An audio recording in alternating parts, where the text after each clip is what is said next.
how much do football players, the really high up ones, how much do they get paid? But that's their natural talent, is to play football, and they get paid millions a year, if not Yeah. more, right? And for what? For kicking a ball around, for playing a sport, right? And just entertaining. But they're not even just that one person, they're part of a team. And so their whole team individually is earning all of this money just to entertain people, just to play a sport that they love, that they're naturally gifted in. Like, as a healer, you are changing people's lives. You are giving them hope, or you're literally helping them heal and to have a better quality of life. Hello, my loves. This is Johanna Burkhardt. I am a multidimensional channel, teacher, healer, and author. And I am obsessed with all things metaphysical, esoteric, galactic, and of course, the healing journey.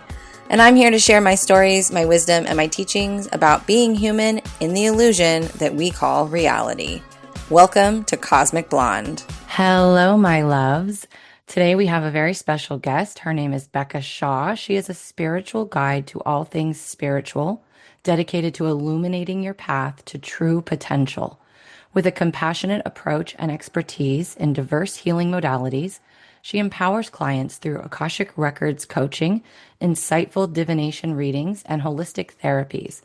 Originally from England, where the veil is thin, Becca now resides in Canada, creating a nurturing space for transformative journeys and helping individuals embrace their unique spiritual paths with confidence and clarity. Welcome to the show, Becca. Thank you so much for having me. Oh my goodness. So I'm always interested in how people became who they are now. So if you could give us a little story about who you were before this and what happened to transform you to kind of put you on this path. Yeah, so a lot of people, I think they just live a so-called normal life, and then they're in corporate or whatever, and then something happens to them, right? And they discover this whole new world of spirituality or magic, right? But I was always like this. I don't have that story myself. Obviously, like, I've had traumas and terrible things happen as well, but they weren't my catalyst. They weren't the things that woke me up to it all. Um, so I always just say from birth, I was the weird kid. I was looking for fairies at the bottom of the garden.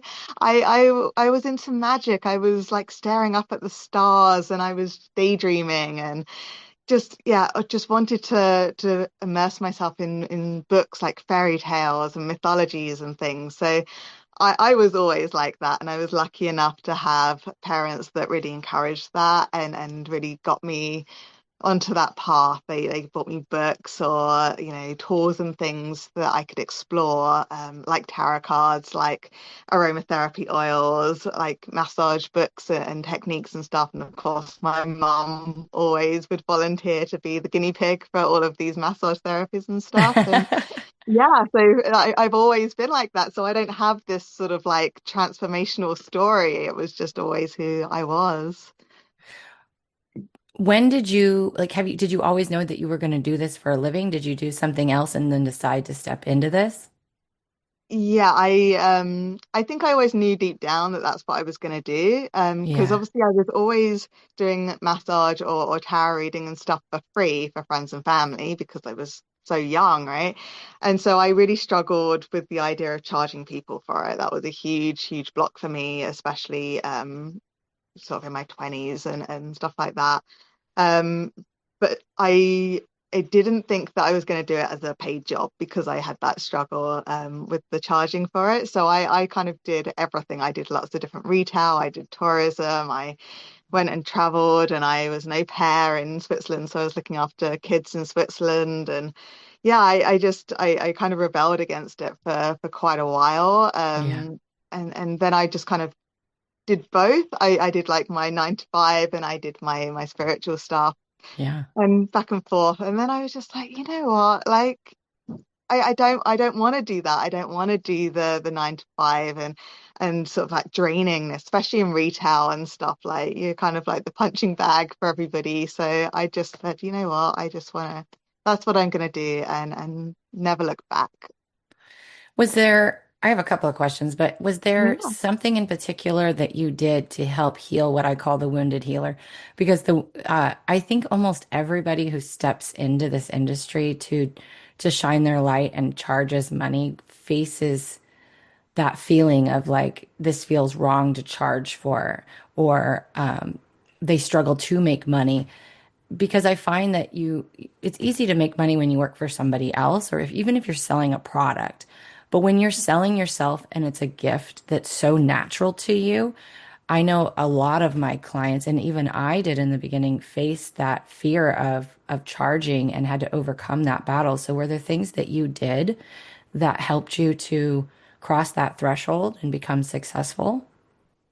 I watched a lot of like either just pre-recorded YouTube videos or whatever, or I attended some workshops and stuff like that about this very subject, about how it's okay to charge. Like it doesn't need to be money even, it's got to be that energy exchange there. And so Yes. the easiest thing in this day and age is money.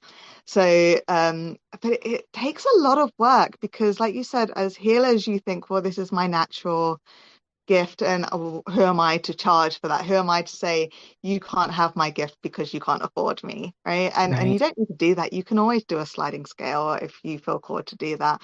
But then someone said to me once, well, how much do football players, the really high up ones, how much do they get paid? But that's their natural talent is to play football and they get paid millions a year, if not Yeah. more, right?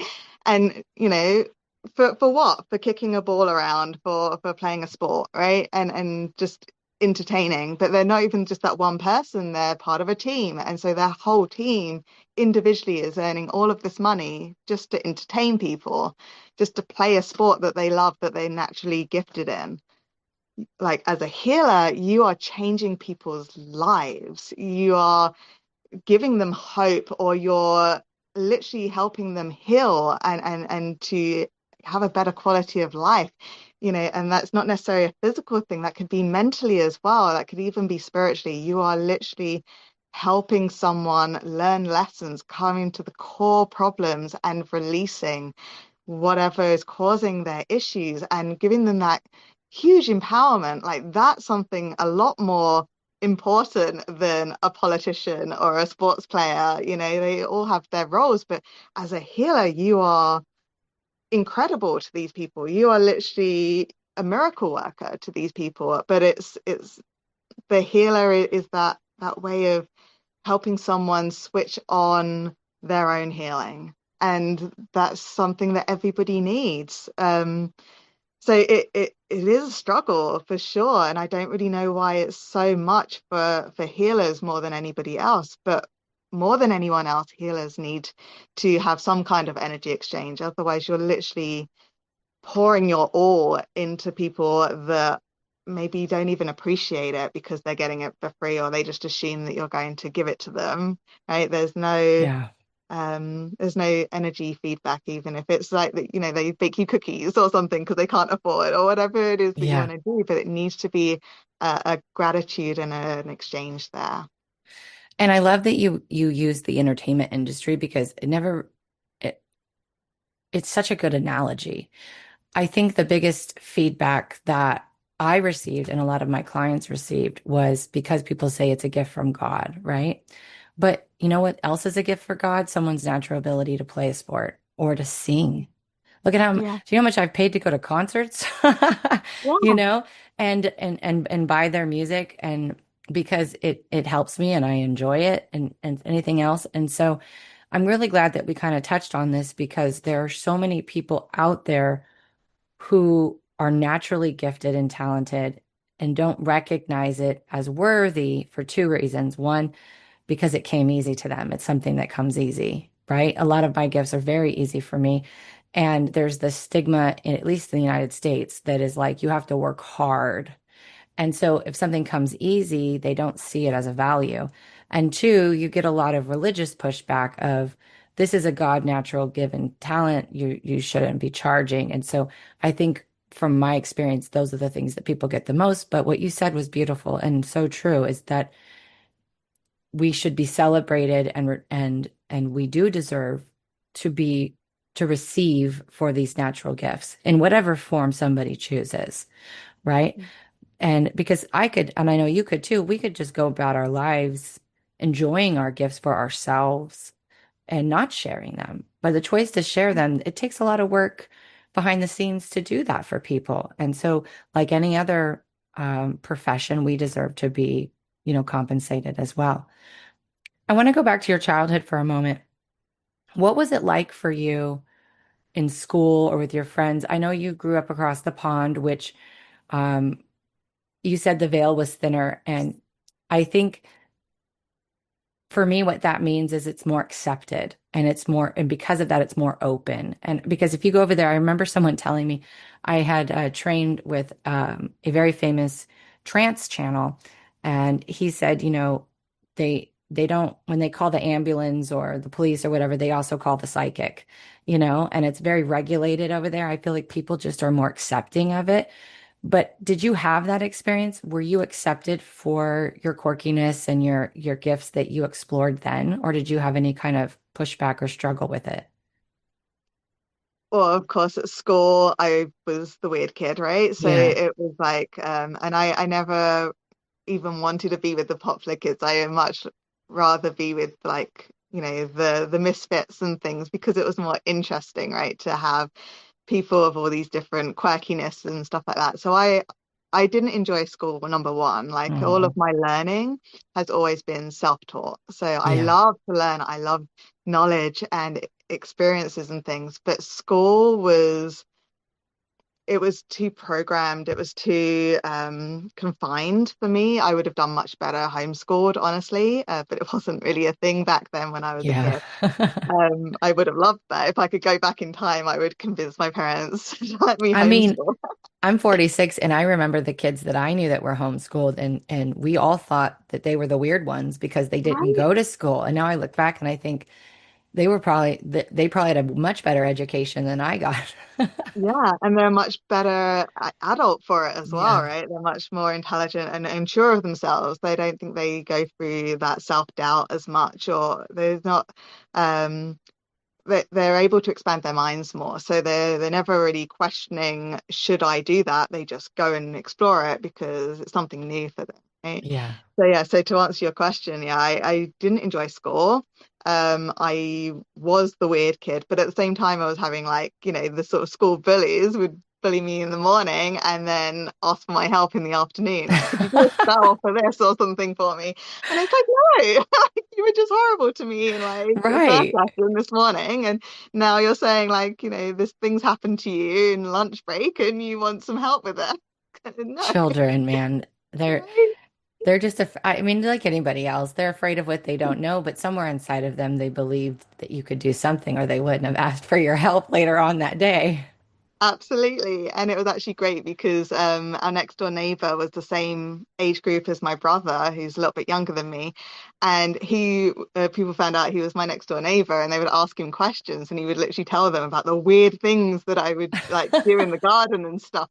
And like, it was really great because I was like, oh, this is kind of like raising my status a little bit that I can have these powers. So that was kind of really cool because he did it to be like mean, but I was like, this is awesome. I love this. And I people were always like, oh, say, I no, no, heard you did this in your garden. I'm like, I yeah, I know. did. Bad publicity is still publicity, people. I Like, know. it still gets your attention. People still who know who you are. So I love that so much. And you seem like you handled it, or, at least now, like you look back and, you see the value in sticking to who you were.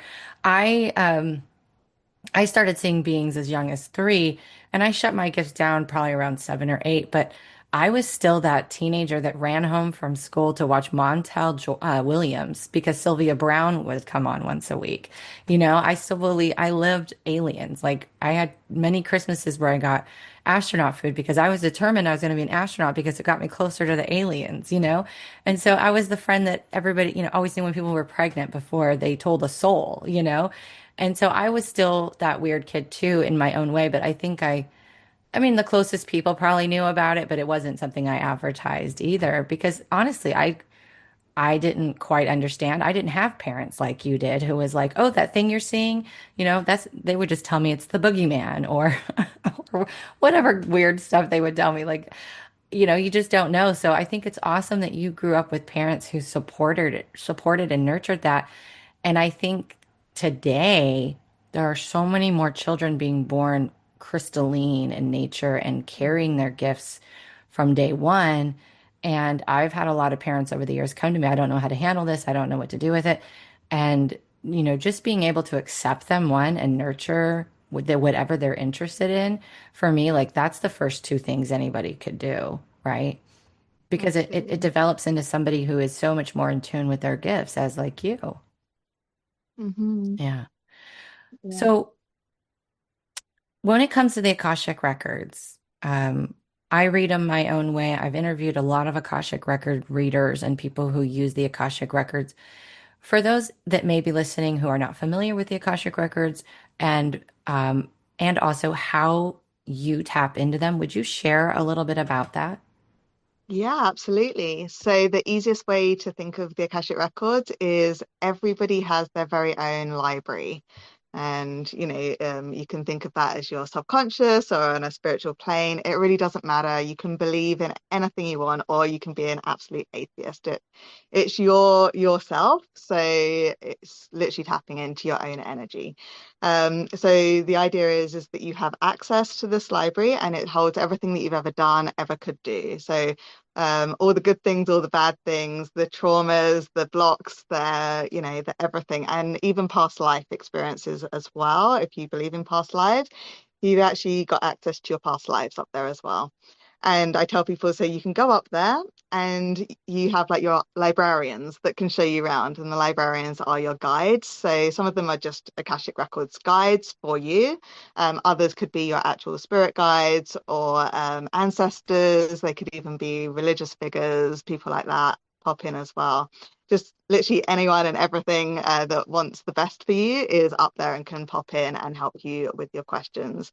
So the way that a lot of people tend to do it is they channel them like a psychic or a medium or something, and they will, like a tarot reading, say, okay, I'm in your records. This is what I see for you. This is what the answer is, blah, blah, blah, blah, blah. And I already did that with the tarot and the oracle I and feel stuff. like And I that's the thought, most traditional way of doing it. I don't yeah, do it that way either, but I wanted to stop and say that. Like, I feel like that's when people go to a course or something and learn, like, that's how they're yeah, taught to do it.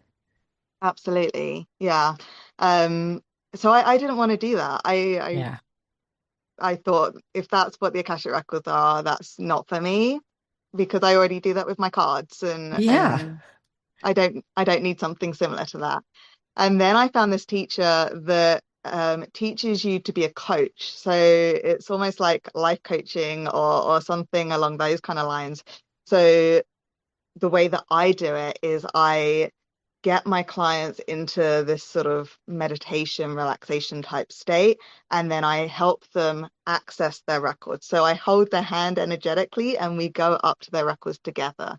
So that way they can see everything, they can hear everything, smell, taste, understand, and come to their conclusions for themselves. So my job is to keep pace, is to help them understand, help them to piece things together. Sometimes the guides they talk in riddles and things that are a bit hard, Always. so I can be there to help them, translate and stuff like that. But even if I know the answer straight away, it's not my job to blurt it out. It's my job to try to help them and coax them into discovering what it is. And that way I find that if someone says, oh my gosh, I totally understand where this block's come from. I've witnessed it, I've experienced it, I've learned the lesson, I've released and I've healed from it, and now I know what I need to do with my life going forward. That is much more powerful because they have experienced and they have said it out loud. They're more likely to get off that call and go and put that into their lives, right? Whereas when Yeah. I do the tarot, I tell them the exact same thing, perhaps, and they go, okay, thank you very much. And they just sit at home and they Right. don't really incorporate it. Or they say, well, the card said it's going to work out, so I'm just going to wait for it to work out. And it's like, no, the cards are telling you if you continue along this path and you do the Right. work, you will get this reward at the end, not if you sit at home waiting for the reward. It's not how it works. Yeah. That is, I'm so glad you said that because that's exactly why I left doing psychic medium readings. Yeah. Because people and I always tell them like just because I'm telling you the answer, it doesn't mean really anything. Like it's based upon the steps that you are already going to take. You can choose to not do anything or choose to do something completely different, and you're going to switch timelines. And now it's not that you may still not get that, but it may be delayed or it may take you going around the block 10 times. And so I felt like it was almost a disservice in a way. And I transitioned into more of the coaching side of it, which was using the same channeling ability, still tapping into their records, all of that. But instead, I would hear the answer and I would give them a question to help them find the answer inside of them. Because I found that, like you said, when somebody does the internal work to see it for themselves, they're less likely to forget it. And they can also get so much more out of it. They feel more empowered. They feel more confident. They actually want to get off the call and go get it, right? They want to take those steps forward. And so, I mean, I still do readings from time to time, but they're more for fun, and like, it's Mm. fun to do, but it you get the same people coming back over and over again going, well, it didn't happen. Well, it didn't happen. Well, are you taking the steps that you were going to take? No, probably not. Yeah. Yeah. And so that's really important. And I'm really glad that there's other people out there who do it that way because I think that, in my opinion, it's the most transformational thing you can offer to a client. Yeah, absolutely. And that's the thing as well. People think that, well, I've got this big issue, so how many sessions is it going to take me to complete this? And it's like 99.9% of the time, one. And we Yes. can do other things in there as well in the time we've allotted. So even if you're going up for just one question, other things may come up during as well. And we literally discover, the root cause of it, learn the lesson, choose to release or not to release, maybe do some healing, these sort of next steps and all that. And then what else would you like to know? And they're like, Yeah. no, really? We can do that in one session and then add more on. And I'm like, of course, why not? And some people go up with like five big questions and they just get all done in like the hour and a half, 2 hours that we do the session. And that's incredible because people just come out of it and then they message me afterwards like, I can feel the difference of all of these things immediately. Yeah, it's so interesting and I love hearing the feedback from it. Do you believe they can feel it because, you know, when you're asking those questions, you're tapping into other versions of yourself, whether we want to label it past or future.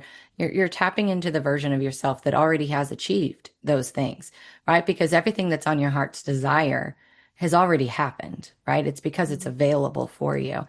But when they're tapping into that, they're tapping into that frequency that version of them had to sustain in order to hold that and to be able to I call like this in a way is a tool that could also be used for quantum jumping, but like they're tapping into that frequency, and because they did, now they can feel what that frequency feels like and be able to, hopefully re-tap into it multiple times and sustain it. Would you agree with that? Would that be something that you would say is true for Yeah, you? yeah, for sure. Yeah, I mean, we can get really complicated with it, but that's a really good way of explaining it. Absolutely, because like I said, like the records hold everything that you've ever done and ever could do. So it's all these Yeah. future selves are within reach for you, and you just need to almost go shopping for it, right? Like you go I and you like say, that. I want that feature, thank you, and how do I get that? Like, oh, that's a bit more expensive than I need that right now. Okay, how can I save up and get that? Like Right. that.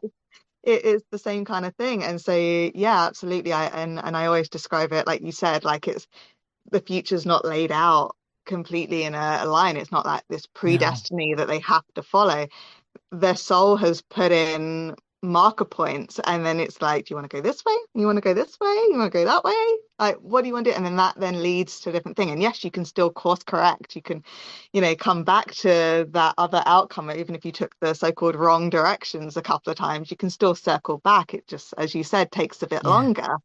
But there's no right or wrong answer. It's Mm-mm. all a way of experiencing it. It's your soul wants to know, how would I react if this happened to me? And then if I choose that bit, okay, so something else is going to happen now with what you've already learned. How am I going to react to that now? And it's like the curiosity for your soul. It's like it wants to see, whether you choose the more negative stuff or the more positive stuff, and how that changes the way that you react with reality. And I just Right. find that so fascinating. It really is. I call it the fuck around and find out. That's me.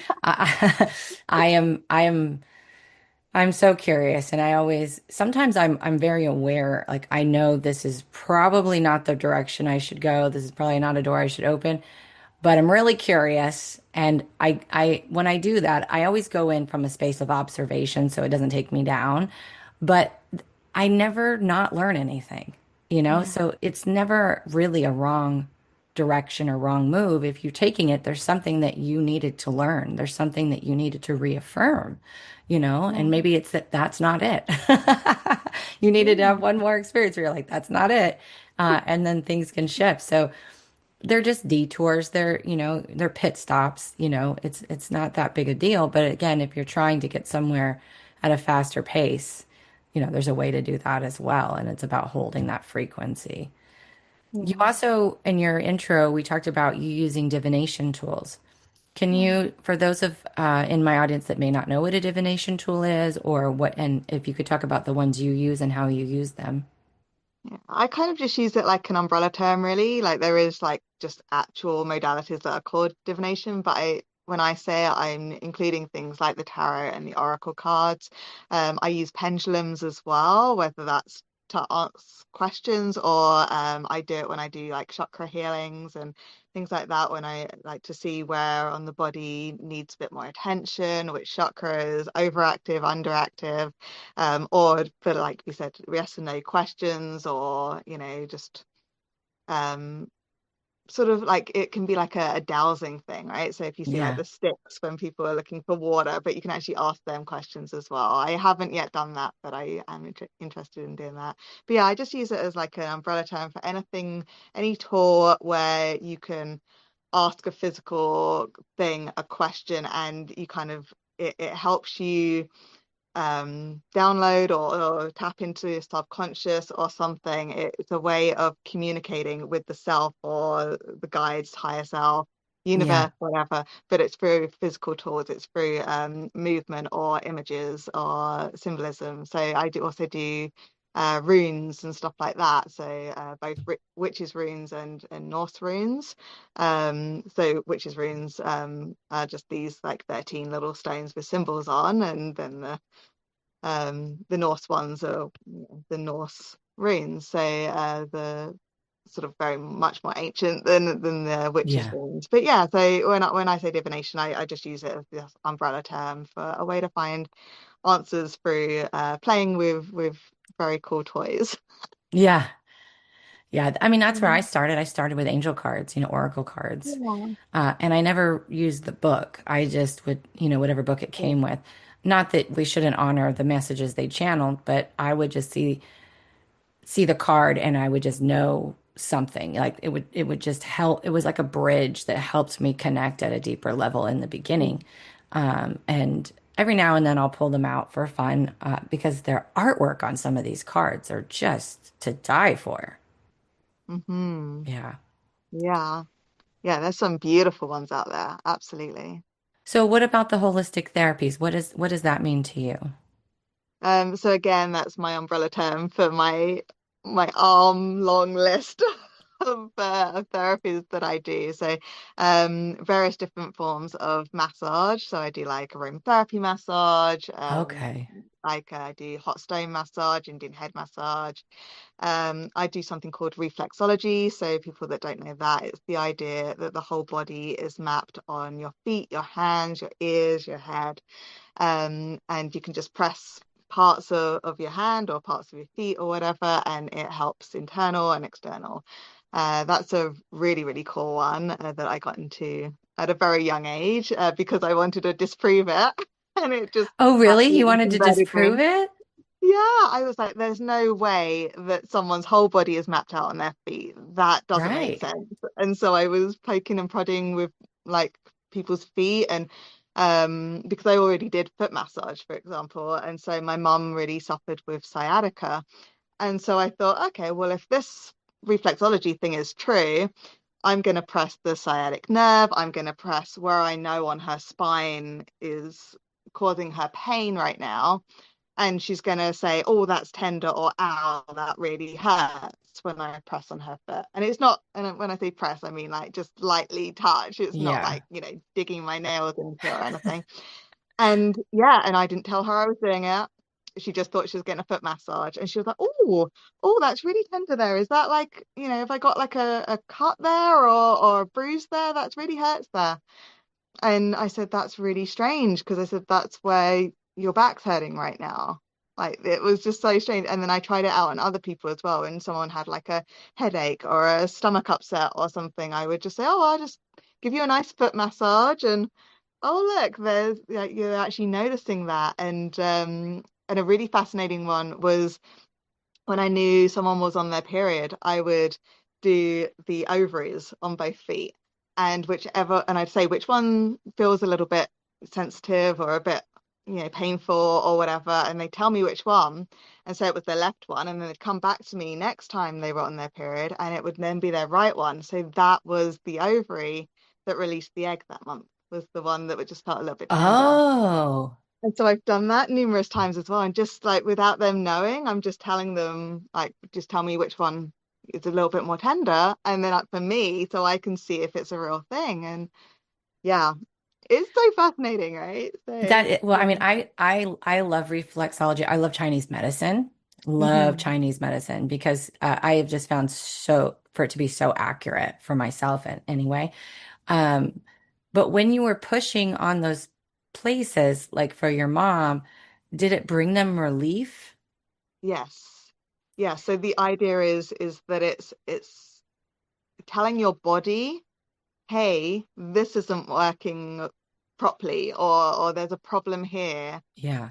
Maybe we should put some resources into helping that. So it's kind of it's sort of jump starting your body to focus in on that area and do that whole heal thyself thing. So Yeah. because the body is a incredible, incredible thing. It really Yes. can just heal anything and everything. It's so, so powerful, and we just don't realize, or we counterintuitively like stop it from doing what it needs to do. Yeah. So yeah, so with the reflexology, it's literally one to find what needs to be sorted out, but two, it's also telling the body, hey, this part right here needs some attention, and then the body then hopefully goes in and can sort that out. I love that.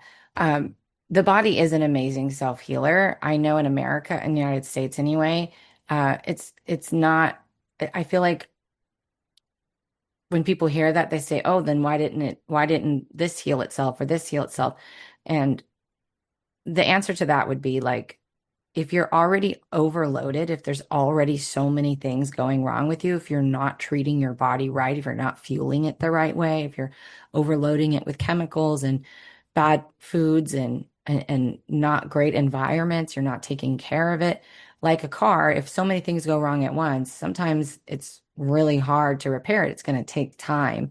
And so I don't want people to think like they can just go do this or, that the body's just automatically going to heal itself because it can, but it also depends on how well you treat your body and what you put in your body that, really gets how fast your body's going to heal. Like I hardly ever get sick anymore, but I went through years of detoxing. especially living in the United States, like years of detoxing. So where now I hardly ever get sick. And when I do, it's mostly ascension symptoms. It's me clearing trauma more than like, having the flu or a cold or something. But you got to start somewhere. But I totally agree with you. And I love that you do that. So you do online and in-person stuff then for those who might be in Canada listening. Yeah, so obviously there's things that I can't do online, like the massage and Obviously. stuff, but I do Reiki, so that can be done in person and online. Yes. Crystal healing as well, in theory, can be done online. I don't Yes. really do that so much, but crystal healing, like the Reiki, can be sent across time and space. That can be a little bit out there for people, so I think that's why Not anybody the listening to Reiki. me. It won't be out there for them. Yay! And then of course the Akashic Records, because it's not a hypnosis, um, like if something was to happen with the internet, the client's not going to be in this like hypnotic state. Like they Yeah. just literally can open their eyes at any time, they can get up, move around. So, but they're really deep into this world as well. So it's really interesting, and hard to explain unless you've actually been in it. But so if anything was to happen to the internet, they can just literally get up and go on with their day, and I close the records on my end. So I absolutely can do the records online, and I even tried doing the same person for the same thing in person a few times, and then in the records a few times on Zoom, sorry.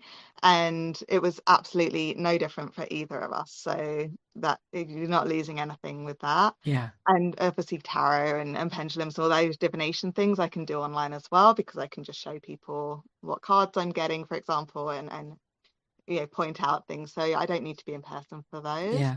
It's only really like the skin to skin stuff Yeah. that I do, and like ear candling I do as well. So I need to obviously have the person there to put the ear candle in their ears and stuff. Does that really Yeah, work? it does. I think there's a lot of sort of information out there where people don't really know what it is, or they're told it does certain things. Yeah. So very, very, like if you just take away the healing part of it, it's extremely relaxing. So the people that just go and get a massage just to relax and de-stress and stuff, ear candling is wonderful for that, because you've got this crackling and you've got this, and it's just a clearing and pulling, and it's gentle and nice. So just for that, yes, absolutely beautiful, like relaxing modality. On a healing thing, it's really good for ears, nose, and throat and sinuses as well. So it's not, the misconception of it is that it's pulling the wax out of your Right. ear. And when you open the candle, the wax inside is from your ear. But it's not. Because then people will be like, okay, well, look, I'm just burning the candle here, and I open it up and oh, look, there's wax inside. Yes, the wax inside is from the candle, Yeah. and the powder inside is from the candle. It's the amount of each of those, or the coloring of each of those, the way that it shows up within the candle. That's a diagnostic tool. So that tells me um, when it needed to do any work, what like part of it needed to like how much work it needed to do, because it wasn't able to burn itself down. Same as when I'm doing it, the type of flame. So if it's a really big flame, it's working really hard at a point, and then it will go small, and then it's not really needing to work very hard. And then it will hit something else, and oh, it's a big flame again, right? And the amount of smoke that comes out, that tells Wow. the practitioner, how hard it's working. So it's diagnostic. It's not pulling anything out of you. It's acting like a chimney effect to like the reflexology, to Yeah. then tell your body, hey, we're trying to stimulate some stuff in the ears, nose, and throat. There's some problems here, as we've seen from the candle's reaction. So Yeah. you need to start working again. You need to home in on onto that, ear problem, or that sinus problem or something, and it switches on the body to those areas to heal itself. So 100% it does work, but there's so much information that people put out, like, oh, well, it says it does this and it doesn't, and it doesn't say that it does that, and of course it doesn't then, right? So it's a hard one, especially in North America, which is weird I because it's know. from the Native Americans, but North America, and I'm in Canada right now, and it's just this terrible modality, and all these doctors warn against it. It's gonna really hurt you. Really, it's the most gentle thing in the world. The only thing that's going to hurt you is if your practitioner leaves you there with this flame in your ears, and like that's dangerous, yes. But like syringing your ears is much more dangerous on the eardrum than the ear candle. They say like the practitioner can push it into your ear and burst your eardrum. Yeah. It well, it's made out of cotton, more often than not, made out of cotton and beeswax. Even if I wanted to stab you through the ear with it, it's just gonna crumble. It can't go in that far. It goes in the Yeah. tiniest amount, right? It literally can't go in that far. But yeah, it's an absolutely wonderful one. But in Europe, they use it in their ears, nose, and throats hospitals, like actual Western medicine hospitals. Wow. They use it in there. The best candles in the world you can find in Germany, and they are incredible. They go through this whole audit and everything constantly. Each candle is made sure that it's quality controlled and everything. Those are the best in the world. So I thought, well, I'll just have some sent to me here in Canada because those are the ones I used in England. It's illegal to get them sent here to Are Canada. you serious? Yeah, I cannot get them ordered here. So I have to get a lady who's, just down the road kind of thing from me to make them up for me if I need to do ear candling. I So I wonder have to if get it from someone in this country because it's such a dangerous thing. I want to try it because as soon as you were saying that, I was like, I want to get some candles from Germany. I mean, I am Yeah. German anyway. And I was like, I didn't know how, I mean, everything they make across the pond is better than in the United States. But um, I'm like, I want to get some German candles. So I'm gonna try. I'm gonna see if we can get them here. But I'm so Good. glad I asked if it works because it is true in the United States, at least the people I've talked to, I mean, that's all they believe is that it's there to pull the wax out. And it makes so much sense that it's a diagnostic tool and not something that's, just meant to do that. Um, and so I'm just kind of blown away. So I love it when I ask simple questions that go down rabbit holes that I didn't even know I needed to know about. It's amazing. Um, what have you gained personally? Like, what have you used the Akashic Records for to help you? And do you have any stories about like you went in, you had a question, you got the answer, and it led you down a path or anything like that? Oh, so many. Yeah, I mean, I absolutely love the records because yes, with clients, I will do this whole grounding and running energy and relaxation meditation thing, and then I do this visualization thing with them so that I can see where they are at and blah blah blah. But that's not necessary. Like it's necessary for my client because they need to be Right. gently put into it, right? And I need to know how well that they're receiving information so that I can work with them. So it's necessary in that respect. But when you do it for yourself, after a while, you don't have to do 20 minutes of preparing for it. You can just say, okay, I'm ready to go in and I'm in and just get in there. So you can just turn them on in the morning and go about your day and have this access to this information center or do it when you go to bed at night and see what dreams come up for you and things like that. And or just access really quickly, like, oh, I'm not sure about this. So anyway, so it's not this big sort of ritual that I have to do to go in. Yeah. So I can just pop in and out, in minutes, if not less, right? If I need to. Yeah, there's so many stories from myself and from my clients that are so incredibly interesting, and that there's not just because it can be so mundane and it can be so spiritual, and it's great for me to go into other people's because there's things that I learn and things that I discover and ways that Yeah. things happened or can be overcome that I never would have known because that's not my soul, that's not my path. Right. But I'm finding these things out through working with other people. So it's just incredible. But I do like to tell people about so probably not really what you were looking for, but I actually went into the records many, many, many years ago and I asked a question and I got given an answer. And then it didn't work out.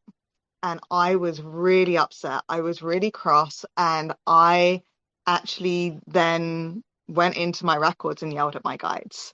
It was awful. I really went in. I I was yell at my guides angry. sometimes too. But I was angry though. It wasn't just like, what the hell? It was like, you told me it was a thing and I did that and then it all fell apart and oh my gosh, why would you do that to me? Like I was really, really cross because I was going through a bad time anyway, like, Yeah. day to day. And my guidance team who were meant to love me and look after me sent me down the wrong path, or so I thought, right? And so I went in and I yelled at them and and then I just didn't go in anymore. But I was still doing clients. So all my clients were like, oh, it must be so wonderful for you to have this connection with your guides all the time and be able to go in whenever you want. I'm like, oh yeah, great. And like, but I didn't go in for years. I wouldn't go in because I was so angry. And then it got to the point where it was like, well, I know I don't feel like I can go in because I yelled at them and I haven't spoken to them for so long, right? And it got into this like vicious cycle, but I was still going into other people's records to the point where my clients were saying, oh, Becca, my guides are saying that your guides have a message for you and this is your message. And I'm like, oh my gosh, no, like this person's paying me to do them. Stop sending me messages through my clients. Like it was awful.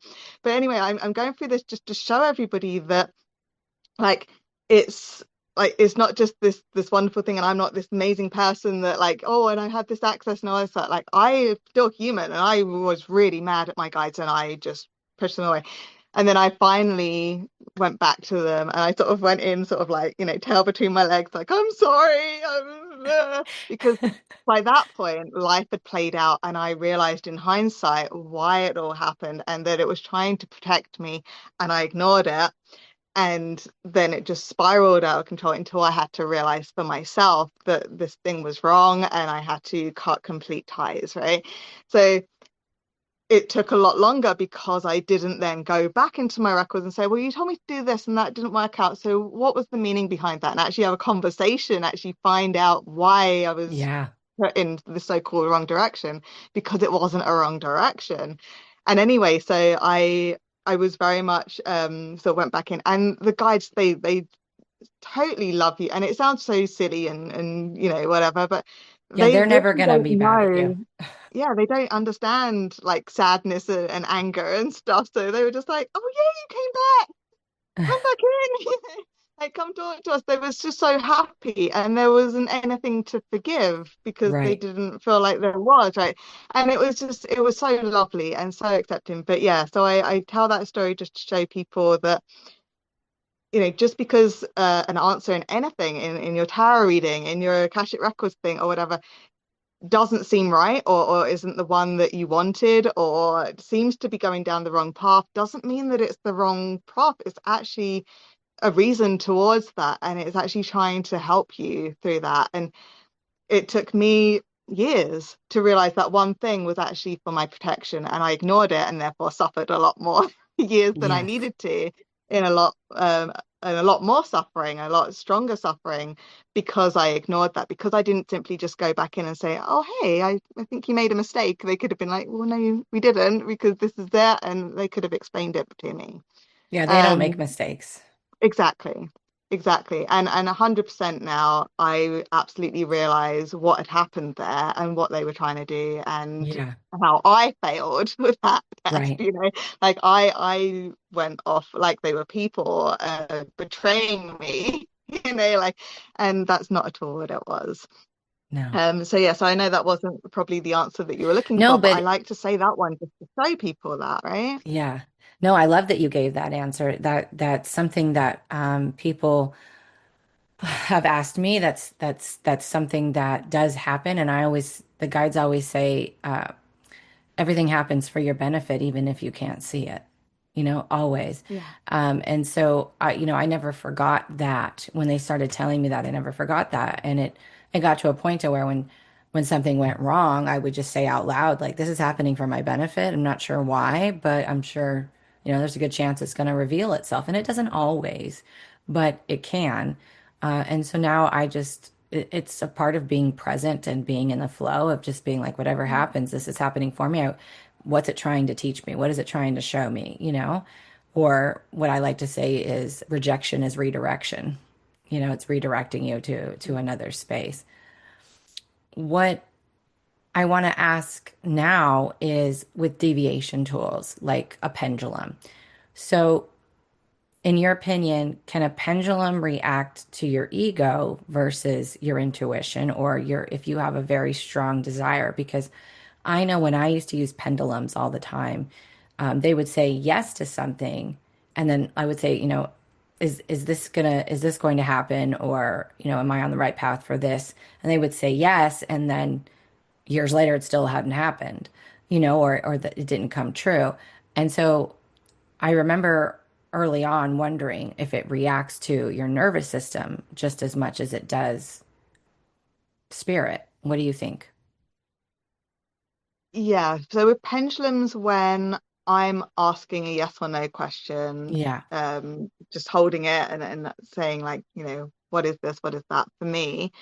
I believe that I mean, it can be other things as well, but the majority of the time it's a subconscious. It's like you said, it's the nervous system. So even though I'm not moving it with my hand, there's very micro movements, or even just like my mind is almost controlling it because I know the answer already somewhere deep inside of me. So whenever I teach anyone the pendulum, I tell them like it's the answers you already know when you're asking that. When I'm doing it to see the energy of a person, so like I said, I use it for chakra balancing and stuff like that. So I'm holding it over that. Um, I'll almost put up a barrier, I guess, for myself so that I'm not, from what I know of my client, I'm not influencing that. I'm not like, oh, well, okay. they've got a sore throat like right now, so their throat chakra is probably not very open or whatever. Like, I'll just sort of blank that out so that I can actually pick up on the energy of their individual chakras. And because it's over the chakras as well, it's reacting with the energy of that person. So in that respect, it's the energy and it's the actual sort of you know portal or spiral or energy of coming from that chakra.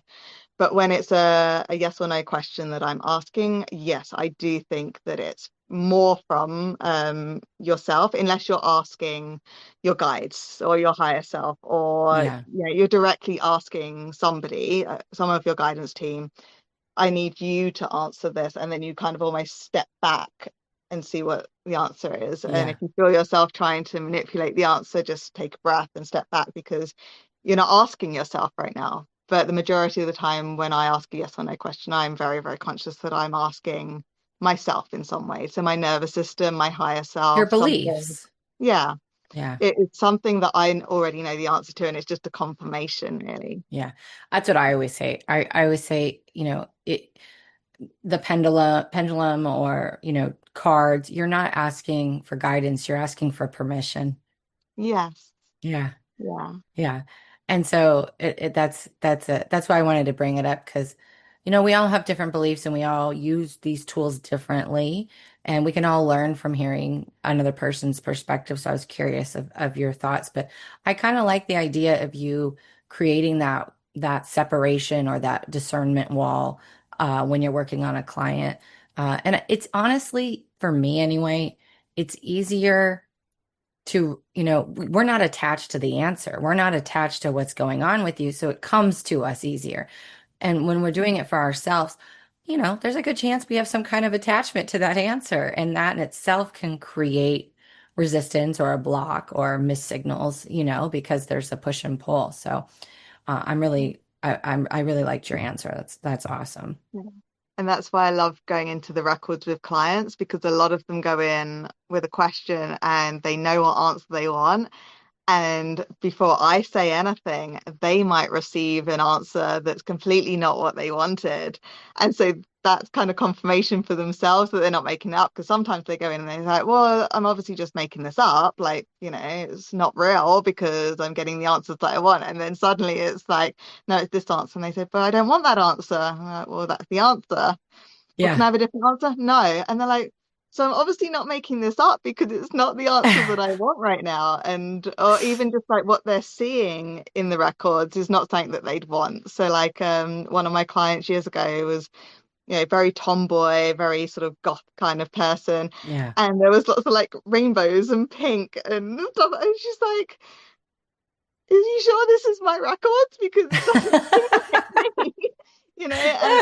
But it's like, because she's like, I would have imagined this Gothic castle and all this like stuff. And That she's like, beautiful and ego getting in the way. yeah, it's like a Disney castle. Like, what's going on right now, right? Like, it's yeah. She was really shocked because she was like, this obviously isn't my imagination, because she's like, I wouldn't have imagined something Yeah, like this. Yeah. I love that. That's awesome. Well, if there was only one thing that you could share with the world, like a core message, there's only one message you could share with the world. What would that be? Yeah. So from all the work that I've ever done, I realize but don't quite comprehend still the immense power of everybody's soul. Whether, whatever they believe, whatever path they're on, their soul is this huge, huge source of energy, and it has the power to create your reality for you, to really change everything. And I mean, we've covered a load of, the paths and all that stuff, but Yeah. you literally have that power within you, and it's this enormous, enormous ability to change everything. So I always want people to try and sit with that for a little while and try and comprehend just how incredibly powerful they are. Even when they don't feel like they're powerful, they have this energy in them that has lived through so much and so many lives and so many experiences and so much trauma and so much. I mean, we've been talking like about like, living in the States and things with all the chemicals and the food and Yeah. the air and all that. Our bodies like keep alive in that, and our soul is in that beautiful house and able to keep that alive and keep those decisions, and yeah. And so that's literally what I really want people to understand, is the power within them to just change whatever they want. And it's work. It's not just, oh, I want, this nice house You're and not $1 million. flipping a Like, switch. you work for it, but you have the power to do that. You can do that if you just, if you get that mentality, if you go through the lessons, if you stick to your path, you can absolutely do anything that you desire. Well, good. I love that. Well, let people know where they can find you if they feel drawn to work with you Yeah. or just get to know you better. Yeah, so you can, probably the easiest thing is to go on social media. So I'm on um, Facebook and Instagram. So Facebook is Ember Healing and Instagram is Holistic Becca.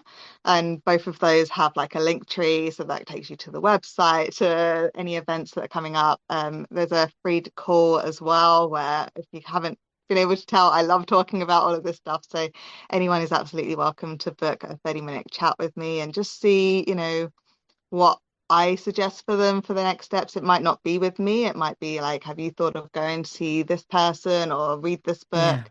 Yeah. And just sort of help them sort of get on the next step of their path. They're absolutely welcome to connect with me for any of Ah, those. I love that. And we will put all her social information in the Mhm. description box below of the podcast. So be sure to give her a follow, check her out. I have absolutely loved chatting with you today. I'm so grateful that we connected, and I can literally feel the fairy energy that swarms you. I love fairies, but I can just feel that energy swarming you, and I just wanted to tell you that I could feel that because you just are. I love that it's ember, because you have this like these little light ember lights that kind of float around you. And I absolutely just love your energy. So thank you so much for sharing your light with us today. Absolutely. I've really, really enjoyed this. It's been wonderful.